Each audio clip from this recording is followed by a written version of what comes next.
সহযোদ্ধা বড় ভাই শামসুল আলম আমাদের মাঝে এসে উপস্থিত হয়েছেন।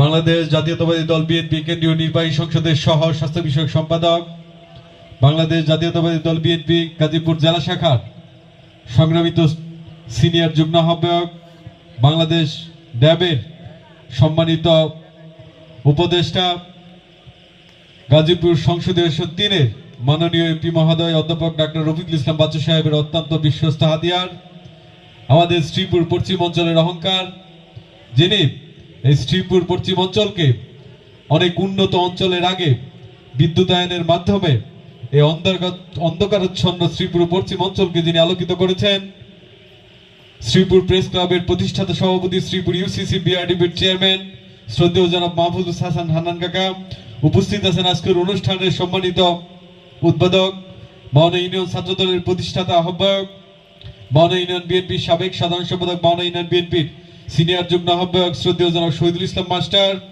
আমাদের মাঝে উপস্থিত আছেন আজকের অনুষ্ঠানের আলোকিত মানুষ, মাওনা ইউনিয়ন বিএনপির সাবেক সাধারণ সম্পাদক, মাওনা ইউনিয়ন বিএনপির যুগ্ম আহ্বায়ক শ্রদ্ধেয় জনাব আবুল বাশার সরকার, উপস্থিত আছেন অত্র মাওনা ইউনিয়ন বিএনপির আহ্বায়ক সদস্য সাজিদুর রহমান সুরুজ ভাই সহ উপস্থিত নেতৃবৃন্দ। সম্মানিত উপস্থিতি, আপনারা জানেন আমাদের দীর্ঘ আন্দোলন সংগ্রামের পর 12ই ফেব্রুয়ারি জাতীয় সংসদ নির্বাচনে আপনারা আমাদের নেতা অধ্যাপক ডাক্তার রফিকুল ইসলাম বাচ্চু সাহেবকে ভোট দিয়ে নির্বাচিত করেছেন উন্নয়নের জন্য। অধ্যাপক ডাক্তার রফিকুল ইসলাম বাচ্চু এমপি সাহেবের অত্যন্ত বিশ্বস্ত হাতিয়ার, যিনি কাকডাকা বুড় হতে সূর্যাস্ত পর্যন্ত গাজীপুর 3 আসনে প্রত্যন্ত অঞ্চলে উন্নয়নমূলক কর্মকাণ্ডের জন্য ছুটে বেড়ায়।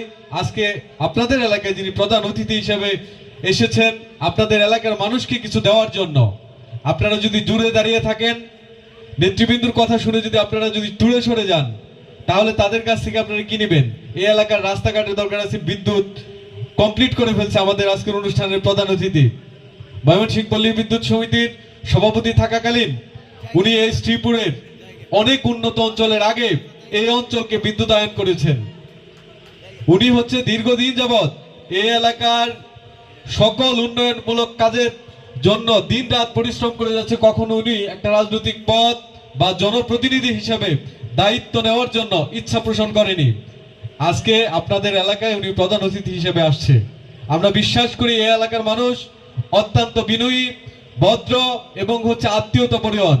আপনারা যদি আমাদেরকে ভালোবাসা দেন, আমরাও আপনাদেরকে ভালোবাসার চেষ্টা করব। সম্মানিত উপস্থিতি, সবাইকে ধন্যবাদ জানাই। আমি আমার কথা ভুল বেদবি হতে পারে, এর জন্য হচ্ছে আন্তরিকভাবে দুঃখিত।